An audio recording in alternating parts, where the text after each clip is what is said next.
love is this, oh my soul, my soul? What wondrous love is this, oh my soul?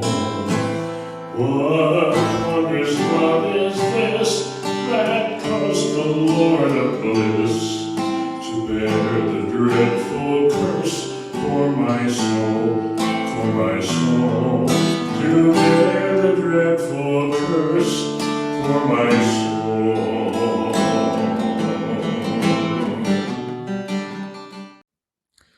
Hello, Pastor Gavin Whitcomb Sr. here. Welcome to Old Testament Survey as we continue our study book by book, and we're going to be looking at the book of Song of Solomon. So thanks for joining this podcast and the Boiling Point podcast as we produce this series together.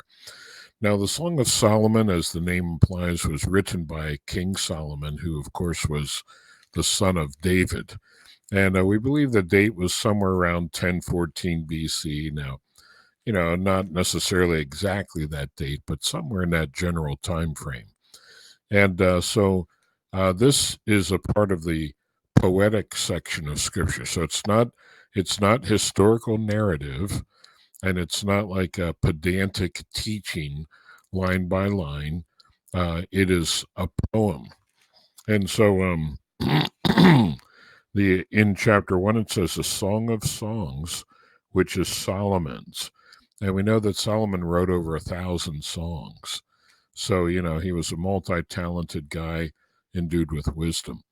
So I prepared an outline that I think will be helpful to you if you look at this with me. The theme of the Song of Solomon, it's a love poem that describes the relationship between Solomon and a Shulamite woman who becomes his wife.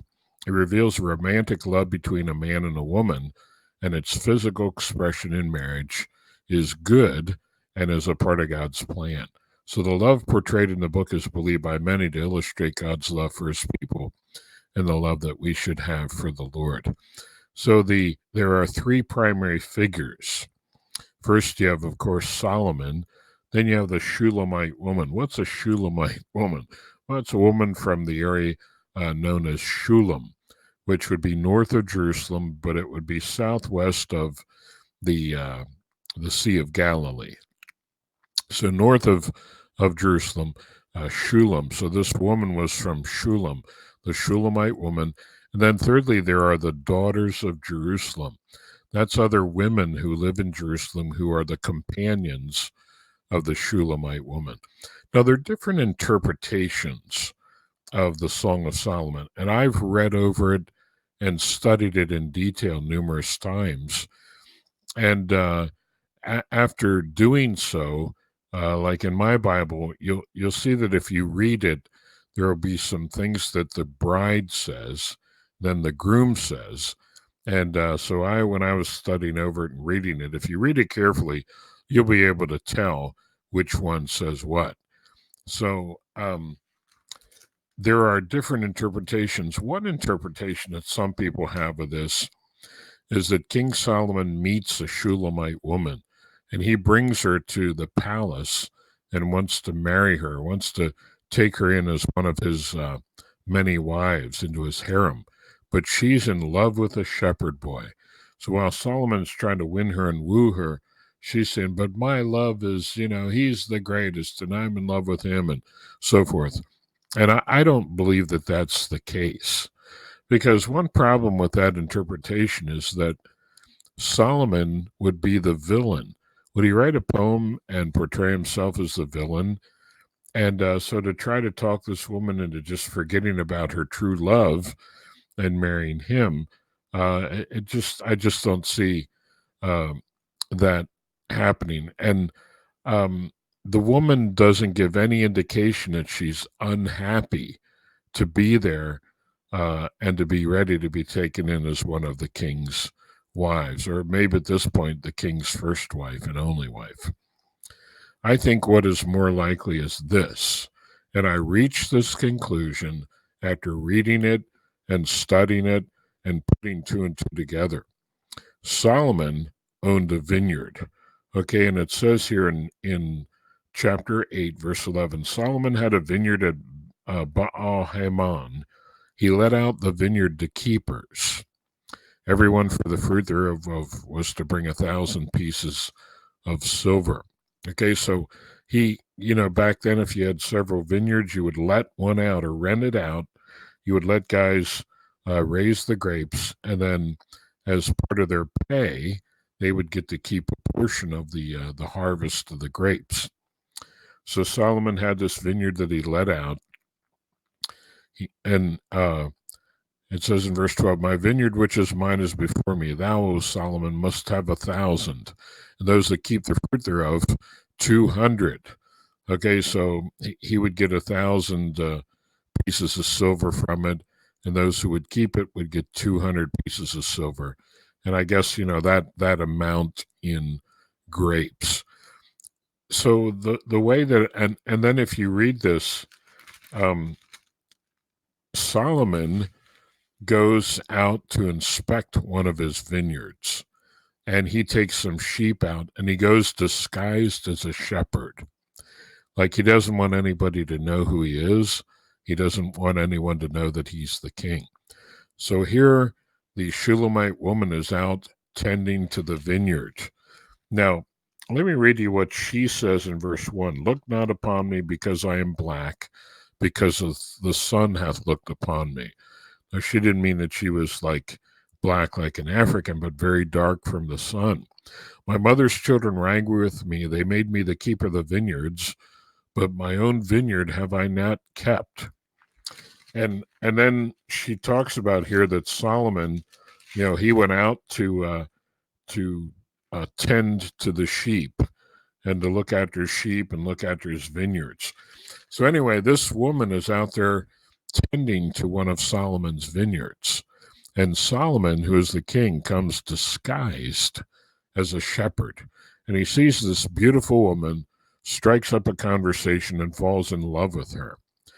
And but he does not tell her that he's the king. So she has no idea that Solomon is the king. She just thinks that he's a shepherd. And she falls in love with him, and he promises her one day he will come back and he'll marry her. And so finally, one day he comes back to take her to the palace to be married to him. But now he comes in all his glory as the king. He comes with his chariots, and she sees, wow, the shepherd who I fell in love with, that's King Solomon. I had no idea. So in chapter 3, it says, "Who is this that cometh out of the wilderness, like pillars of smoke, perfumed with myrrh, and frankincense, with all powders of merchants? Behold his bed, which is Solomon's." In other words, his couch or litter that they're carrying. 60 valiant men are about it. So he comes with 60 armed soldiers surrounding him, of the valiant of Israel. They all hold swords, being expert in war. Every man hath his sword upon his thigh because of fear in the night.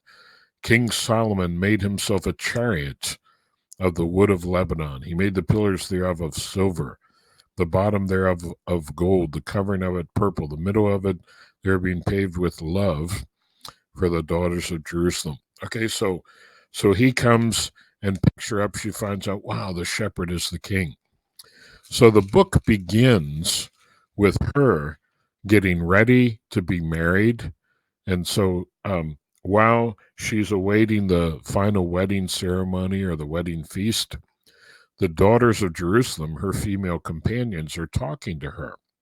So she says here, "Let him kiss me with the kisses of his mouth, for thy love is better than wine. Because of the savor of thy good ointments, thy name is as ointment poured forth." In other words, your name is great smelling too because of your character. "Therefore do the virgins love thee." So other, virgins love you as well. "Draw me, we will run after thee. The king hath brought me into his chambers. We will be glad and rejoice in thee. We will remember thy love more than wine. The upright love thee." So see, here she is in the king's chambers. And then she starts to have sort of like a flashback and talk about and remember how they met. And then it describes how, on their wedding night here, wedding day or wedding night, in chapters 1 and 2, they're expressing their love and their admiration for one another. So this is a love poem, and it is pure, it is holy, because it's between a husband and a wife. Make no mistake about it. This is the husband talking to the wife, Solomon talking to his wife. And so they say things like, while the king sits, this is chapter 1, verse 12, this is the bride speaking. While the king sits at his table, my spikenard sends forth the smell thereof. A bundle of myrrh is my well-beloved. He shall lie all night between my breasts. So this is very, very romantic, a celebration of married love. It's even sexual, which for a husband and wife is holy and good and pure. That's really the arena for which God created sex. Then he says to her, behold, thou art fair, my love. Behold, thou art fair. Thou hast dove's eyes. And then she says, behold, thou art fair, my beloved, yea, pleasant also, and our bed is green. And so they talk and express their love and admiration for one another. He thinks she's beautiful. She thinks he's handsome and admirable. And she says, I am sick of love. In other words, I'm love sick, love struck. His left hand is under my head, and his right hand doth embrace me. And so it goes on to, they talk to one another and express their love and admiration for one another. And she says, or he says, arise, my love, my fair one, and come away. Come and get away with me. And in verse 16 in chapter 2, she says, my beloved is mine and I am his. He feeds among the lilies. In other words, he's feeding his flock among the lilies, but I am mine. He is mine and I am his. We belong to each other. Then she says, until the day break and the shadows flee away. In other words, throughout the night until daylight, turn, my beloved, and be that thou like a roe or a young hart upon the mountains of Bether. So I think what she's referring to is to, be on top of her, like a young roe would be upon the mountains. Now, in chapter 3, the bride has a dream. And she says, by night on my bed, I sought him whom my soul loveth. I sought him, but I found him not. So she has this dream that she's looking for her beloved, and she's looking all over the place, and she can't find him. And she goes into the city of Jerusalem and asks the watchman, have you seen my love? And they say no. And finally she finds him and hugs him and will not let go of him. So that's one of the dream that she has here. And so they continue to express their love for one another. And the bridegroom arrives to pick her up. And so they exchange admiration for one another. And let me read to you here a few examples of this. Behold, thou art fair, my love. Thou art fair. You have dove eyes within your locks. Your hair is like the flock of goats that appear from Mount Gilead. Thy teeth are like a flock of sheep. They're even shorn, which came up from the washing. So she has nice, straight teeth, whereof everyone bear twins, and none is barren among them. So she's not missing any teeth, right? Thy lips are like a thread of scarlet. Thy speech is comely. In other words, a beautiful voice. Thy temples are like a piece of a pomegranate within thy flocks. Thy neck's like the tower of David builded for an armory, wherein you would hang 1,000 bucklers. Thy two breasts are like two young roes that are twins, which feed among the lilies. Until the day break and the shadows flee away, I will get me to the mountain of myrrh and to the hill of frankincense. In other words, all night long until daylight, he's going to be on top of the mountain of myrrh and on top of the hill of frankincense. So this speaks of, their wedding night and their sexual introduction to one another. And this is all purely and holy because it's a man and a woman who are married. He says, "You have ravished my heart, my sister, my spouse. Thou hast ravished my heart with one of thine eyes, with one chain of thy neck." So, boy, just looking at you, just the sight of you, blows me away. And he says, "A garden enclosed is my sister, my spouse." He calls him his sister because she's now your family, my spouse. When you get married, you become a family. A garden enclosed is my sister, my spouse, a spring shut up, a fountain sealed. So what that's saying is that she kept herself pure, remained a virgin until their wedding night. Thy plants are an orchard of pomegranates with pleasant fruits, camphor with spikenard and all kinds of spices, a fountain of gardens, a well of living waters and streams. And then she says, "Awake, O north wind, and come, thou south, blow upon my garden, that the spices may flow out. Let my beloved come into his garden and eat his pleasant fruits." Now, you know what the garden is, right? So she is inviting her husband to come and eat in his garden, to partake of the pleasant fruits. In other words, invite him to join with her in sexual union. So he says in chapter 5, verse 1, "I'm coming to my garden, my sister, my spouse." So I did, I took you up on your invitation. I gathered my myrrh with my spice. I have eaten my honeycomb with my honey. I've drunk my wine with my milk.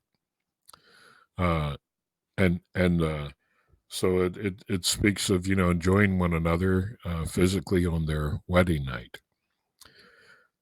Now, in chapter 5, there's another dream that the bride has, and this dream is a nightmare. She says, "I sleep, but my heart waketh." What's that mean, I sleep, but my heart waketh? Well, she's having a dream, right? "It's the voice of my beloved that knocketh, saying, Open to me, my sister, my love, my dove, my undefiled, for my head is filled with dew, and my locks with a drop of the night." So he comes to the door and says, "Hey, open up the door, unlock the door, and let me in." He was out all night, tending his flocks, and now he wants in. But she says, "Oh, I've put off my coat. How shall I put it on? I've washed my feet.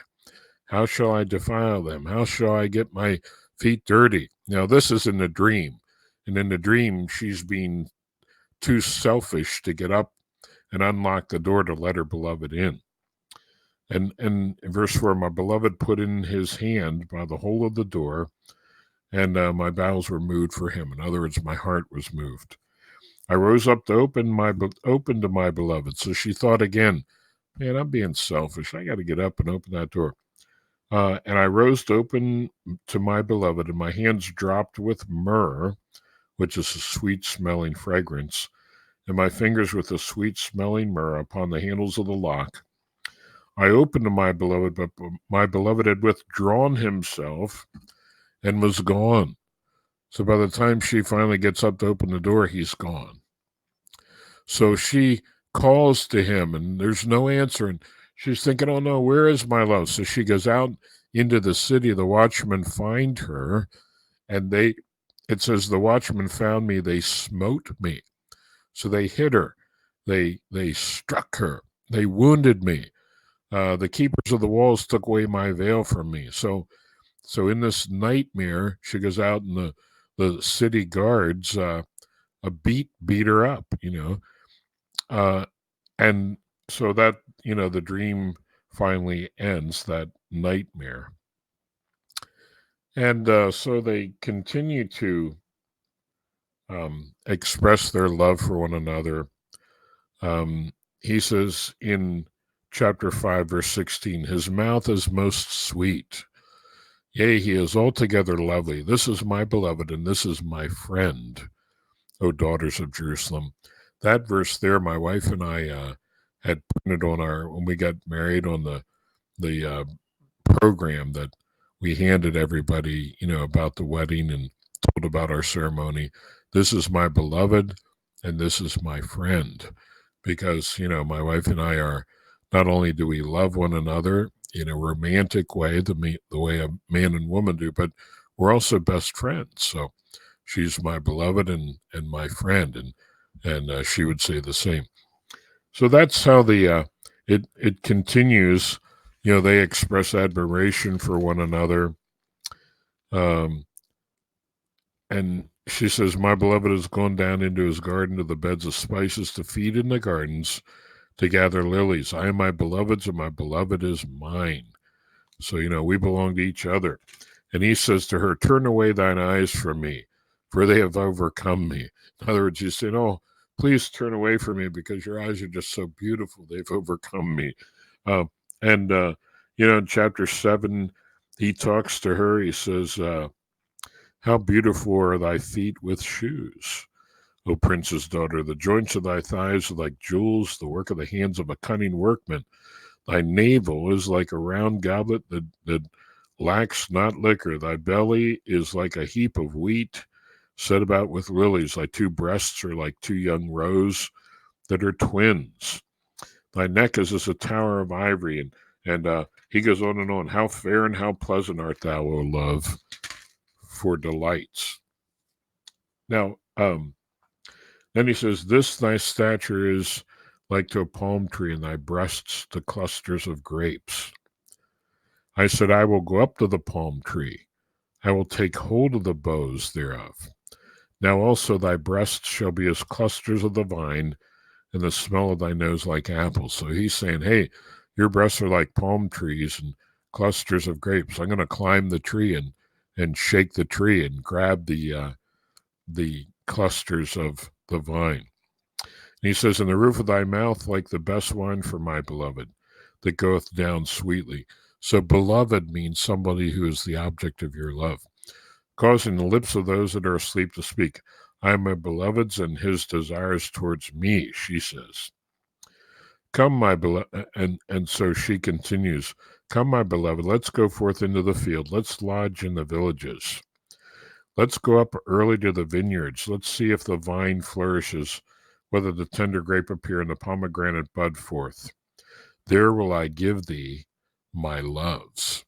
So she's saying, hey, let's go early in the morning. We'll go into the vineyard and I'll give you my loves. Okay. And so that's the final chapter of the book. He says, "Love is strong as death, jealousy is cruel as the grave. The coals thereof are coals of fire, which are the most vehement flame." So he compares love to a hot burning fire. And he says in verse 7, "Many waters cannot quench love, neither can the floods drown it. If a man would give all the substance of his house for love, it would be utterly contemned or despised." So what he's saying is that true love can't be destroyed, and it can't be purchased or bought, right? You can't buy true love. I remember growing up that the Beatles had a song called "Money Can't Buy Me Love." And that's certainly true. And so true love can't be destroyed or purchased. Many waters cannot quench it. And so that's basically the way that the psalm ends. "My vineyard, which is mine, is before me." Uh, Verse 13, "Thou that dwellest in the gardens, the companions hearken to thy voice. Cause me to hear it." Now, there are some people that say, oh, the purpose of this is it shows God's love for his people, or illustrates it, or Christ's love for the church. Well, it's true that God does have a love for his people and Christ loves the church. But the main meaning of this is that married love between a man and a woman who are married to one another is a beautiful thing, a gift of God to be celebrated, and it is pure and right and holy. And that's the main purpose of the book. So that's the conclusion of our survey of the book of Song of Solomon. And don't forget to stay tuned for the after show where we delve into some more details, and we also answer some questions that JD has, and maybe even you might have as well. Thanks for being with us for Old Testament Survey and the Boiling Point podcast.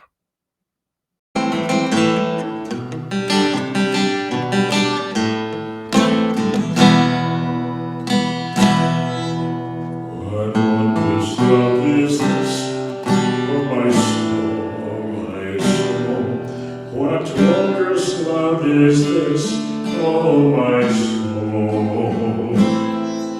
What wondrous love is this? Here goes the Lord of bliss, to bear the dreadful curse for my soul, for my soul.